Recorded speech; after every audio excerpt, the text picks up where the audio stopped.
జగన్ పరిస్థితి విచిత్రంగా తయారైంది. వైసీపీ నేతల భాగోతాలు ఒక్కొక్కటిగా వెలుగు చూస్తూ మాజీ సీఎంను కనీసం మాట్లాడనీయకుండా చేస్తున్నాయి.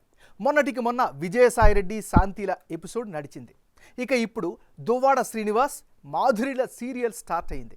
అధికారంలోకి రాకముందు నుంచి పవన్ కళ్యాణ్ వైవాహిక జీవితంపై అర్థం లేని విమర్శలు గుప్పిస్తూ వివాహ వ్యవస్థ నైతికతల గురించి మాట్లాడిన జగన్ తన పార్టీ వారి బాగోతాలతో పార్టీకి ఉన్న కాస్త పరువు బజారన పడుతుంటే సైలెంట్గా ఉండిపోవడం చర్చనీయాంశంగా మారింది.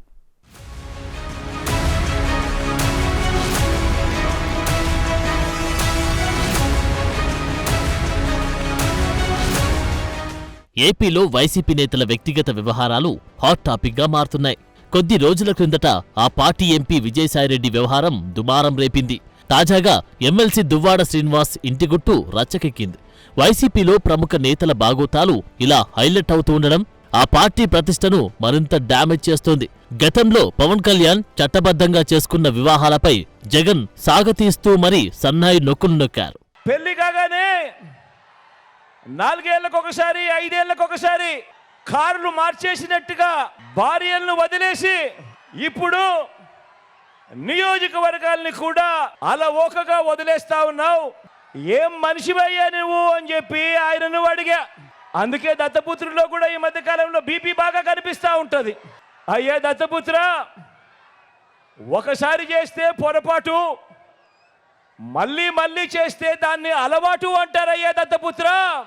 పవిత్రమైన సాంప్రదాయాన్ని నడి రోడ్డు మీదకి తీసుకురావడము, ఆడవాళ్ళ జీవితాలను చులకనగా చూపించడము ఘోరమైన తప్పు కాదా అని అడుగుతా ఉన్నాను. ఇది నేను అడిగితే తప్పు అట. ఇప్పుడు విజయసాయి, శాంతి, దువ్వాడ శ్రీను, మాధురిల రహస్య బంధాలపై రచ్చ జరుగుతున్నా జగన్ నోరు తెరవడం లేదు. నిజానికి అవేవి పెద్ద విషయాలు కాదన్నట్లుగా వ్యవహరిస్తున్నారు. అసలు వారి గురించి తెలిసే జగన్ ప్రోత్సహించారని, అందుకే ఇప్పుడు బయటపడుతున్నా ఆయన పట్టించుకోవడం లేదన్న టాక్ వినిపిస్తోంది.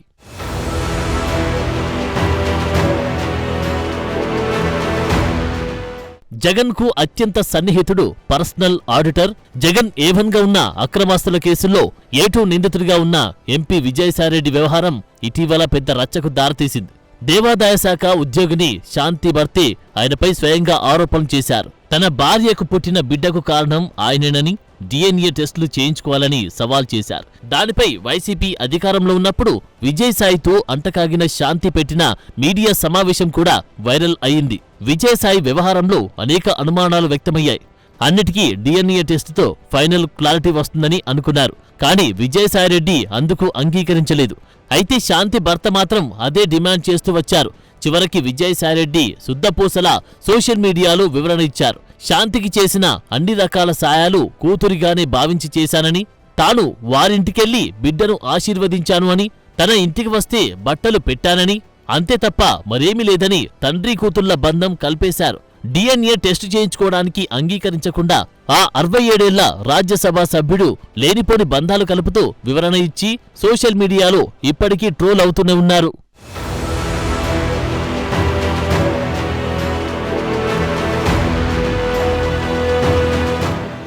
ఇక ఇప్పుడు దువ్వాడ శ్రీనివాస్ సీరియల్ స్టార్ట్ అయింది.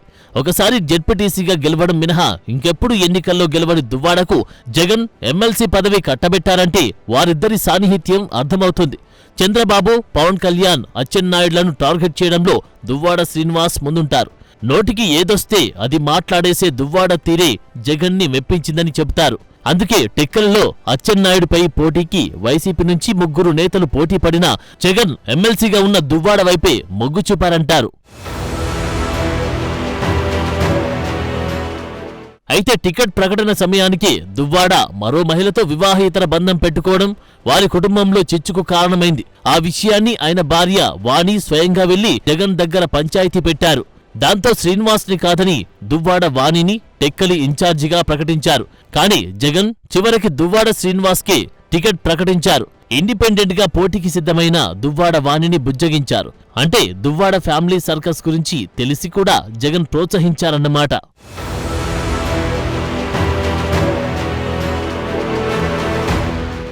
దువ్వాడ శ్రీనివాస్ వ్యవహారం ఇప్పుడు మరింత ముదిరింది.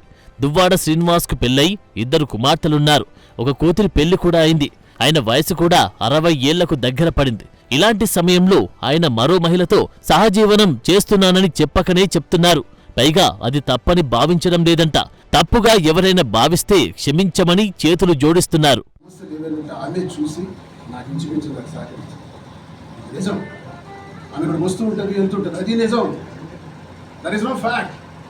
ఎక్కడ ఇది అబద్ధాలు, దీని గురించి ఏదో తర్జన భర్జనలు పడాల్సిన అవసరం ఏం లేదని నేను చెబుతున్నాను.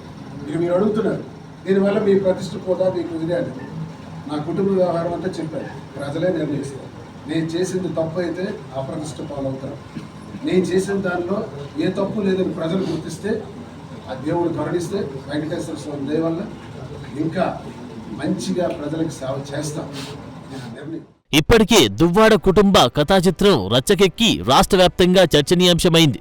దువ్వాడ ఇంటి ముందు ఆయన కుమార్తెల నిరసనతో మొదలైన వివాదం ఇప్పుడు మరింత ముదిరింది. దాడులు, ప్రత్యారోపణల వరకు వెళ్ళింది. దువ్వాడ ఇంటి రచ్చ కంటిన్యూ అవుతూనే ఉంది. 2 రోజుల క్రితం దువ్వాడ ఇంటి ముందు ఆయన కుమార్తెలు ఆందోళన చేయగా, ఇప్పుడు ఆయన భార్య వాణి వంతు. అర్ధరాత్రి దువ్వాడ ఇంటికి పెద్ద కుమార్తె హైందవితో కలిసి వాణి వెళ్లారు. ఇంట్లోకి వెళ్లే ప్రయత్నం చేశారు. దీంతో అక్కడున్న వారు వారిని అడ్డుకోవడంతో ఉద్రిక్తత నెలకొంది. దువ్వాడ బయటకు రావాలంటూ రాత్రంతా వాణి అక్కడే బైఠాయించి నిరసన చేపట్టారు. వేరే మహిళతో ఉంటూ తమ గౌరవాన్ని, రాజకీయ జీవితాన్ని మంటగల్పారని మండిపడ్డారు. అక్కడికి చేరడం వల్ల మేము ఇబ్బంది అవుతున్నాము. ఇన్నాళ్ళు ఏ ఎఫ్ఐఆర్ ఉందో ఏటుందో మేము ఆయన గొడవలు పడుతున్నప్పటికీ మేము ఆయన పేరెంట్స్ దగ్గర పలాసలో ఉండడం జరిగింది. ఎలక్షన్ ముందు ఆయన ఇక్కడికి రావడం జరిగింది. ఇక్కడ అప్పటి నుండి ఇక్కడే ఆవిడ ఉంటుంది అనేది మేము వింటున్నాము.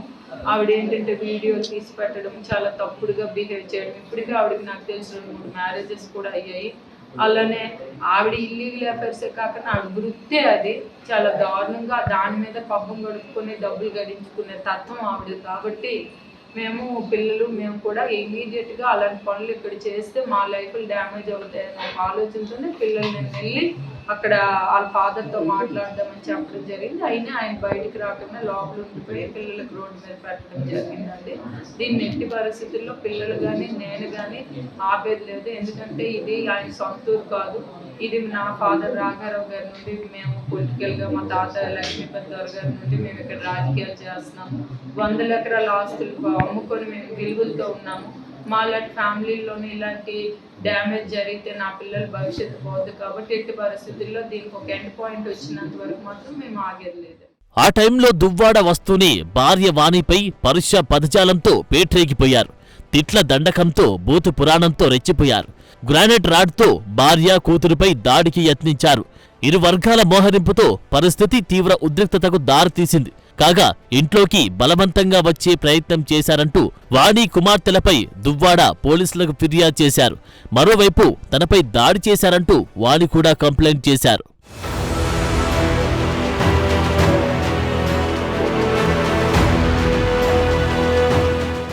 ఈ ఎపిసోడ్ కొనసాగుతున్న సమయంలోనే మాధురి ఎంట్రీ ఇచ్చారు.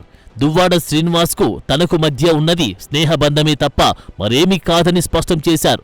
వాణి తనపై లేనిపోని నిందలు వేసి రోడ్డు మీదికి లాగడం సరికాదన్నారు. శ్రీనివాస్తో తాను ఫ్రెండ్లీ రిలేషన్షిప్లో ఉన్నానని, తాను ఒంటరిగా ఉన్నప్పుడు శ్రీనుకి దగ్గరయ్యామని, తమ బంధం మున్ముందు ఎటు దారి తీస్తుందో చూడాలని పద్ధతి చెప్పుకొస్తున్నారు. ఏ సంబంధం లేకున్నా సంబంధం ఉందని క్రియేట్ చేసిన వ్యక్తి దువ్వాడ వాణి. ఇలా సంబంధం ఉందని క్రియేట్ చేసి ఇరు ఫ్యామిలీస్ని రోడ్డు మీద పెట్టిందే దువ్వాడ వాణి. ఇలా రోడ్డు మీద పెట్టిన తరుణంలో నేను ఒంటరి అయిపోయినప్పుడు నేనున్నాను అని ధైర్యం చెప్పిన వ్యక్తి దువ్వాడ శ్రీనివాస్. అప్పటి నుంచి మేము ఒక ఫ్రెండ్లీ రిలేషన్షిప్లో ఉన్నాం. ఇది తర్వాత ఎక్కడ దారి తీస్తుందో నాకైతే తెలియదు. ఇంతకు మించి మా మధ్యన ఎటువంటి ఫాల్స్ రిలేషన్షిప్స్ లేవు. ఈవిడన్నీ ఫాల్స్ ఎలిగేషన్స్ చేస్తుంది. ఈ 25 ఇయర్స్లో లేనిది ఇప్పుడు ఈ 60 ఇయర్స్లో ఇతను చేయాల్సిన అవసరం అతనికి కూడా ఏమీ లేదు. ఈవిడ స్వయంకృత ప్రాతాలే ఇవన్నీ. తమ మధ్య రిలేషన్పై దువ్వాడ శ్రీను, మాధురిలు తమ స్టైల్లో క్లారిటీ ఇచ్చేశారు. మొత్తానికి వైసీపీ ఎమ్మెల్సీ దువ్వాడ శ్రీను భాగోతం పెద్ద రచ్చకే దారితీస్తుంది. భార్యాబిడ్డలపై రాడుతో దాడి చెయ్యాలని చూసిన ఆయన 2 ఏళ్లుగా వాణి తన బాగోగులు పట్టించుకోవడం లేదని మీడియా ముందు తెగ బాధపడిపోతున్నారు. ఆస్తులన్నీ వాణి పిల్లలకు రాసిచ్చేశానని, ఇప్పుడు మాధురితో ఉన్న ఇంటిని కూడా ఇచ్చేస్తే తన పరిస్థితి ఏంటని విచిత్రంగా సభ్య సమాజాన్ని ప్రశ్నించారు.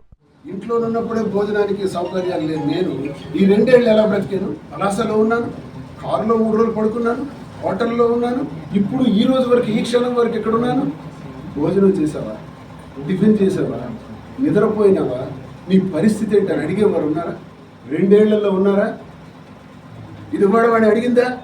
పోనీ పిల్లల చేత అడిగించిందా? నిన్నట్లాగా నాన్న తిన్నాడా, ఉన్నాడా, ఏం చేస్తున్నాడు? ఒక్కసారి ఎంతసేపు నువ్వు చచ్చిపోయావు అనుకున్నావు? మీకు మాకు సంబంధం లేదు. ఎన్ని మెసేజ్లు చూపించకూడదు. కుటుంబం మీద ఏం మెసేజ్? నీకు నాకు విడాకులు, నీకు నాకు సంబంధం. ఎప్పుడు విడాకులు. మరి జీవితంలో ప్రతిరోజు మాట, ఏ మెసేజ్లో చూసినా విడాకులు, నీకు నాకు సంబంధం లేదు. మరి విడాకులు ఇచ్చేయాలి, సంబంధం లేదు అనుకున్నప్పుడు ఎందుకు ఇక్కడికి వచ్చావు? ఇవన్నీ నీకు రాసి ఇచ్చేసాను కదా, ఇంకేం చేయాలి? ఇది కూడా రాసిస్తే ఆ ఇంట్లో నుంచి నువ్వు నాకు తాళం వేసినట్టే. ఈ ఇంటికి తాళం వేయమని నమ్మకం ఏంటి? నిన్న రాత్రి వచ్చి తాళం దొరకొట్టిన నువ్వు రేపు తాళం వేస్తే నా పరిస్థితి ఏంటని నేను సభ్య సమాజానికి ప్రజలకి నేను అడుగుతాను. దువ్వాడ వ్యవహారం మొదటి నుంచి తేడాగా ఉండడంతో మీడియా, సోషల్ మీడియాలో అందరూ హైలైట్ చేశారు. ఆయన కుటుంబం కూడా మీడియా ముందుకు వచ్చి నిర్వాకాల గురించి బయటపెట్టింది. దువ్వాడ, మాధురి కలిసి దిగిన ఫోటోలు వైరల్ అయ్యాయి. ఫలితంగా ఇప్పుడు వైసీపీ పరువు మరింత దిగజారిపోతుంది. వైసీపీ అధినేత జగన్ ప్రత్యర్థుల పర్సనల్ లైఫ్పై విమర్శలే కాని తన పార్టీ నేతల వ్యక్తిగత ప్రవర్తనను అసలు పరిగణలోకి తీసుకోకపోవడం వల్లే పార్టీకి ప్రస్తుత దుస్థితి పట్టిందంటున్నారు.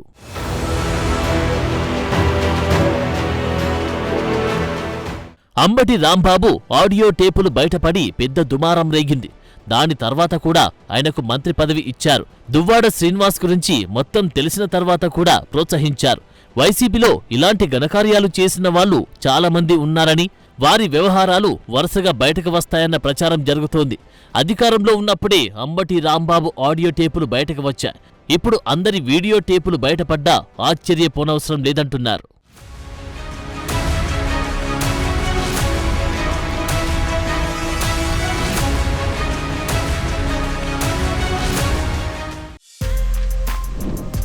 For more videos like this, subscribe Big TV channel.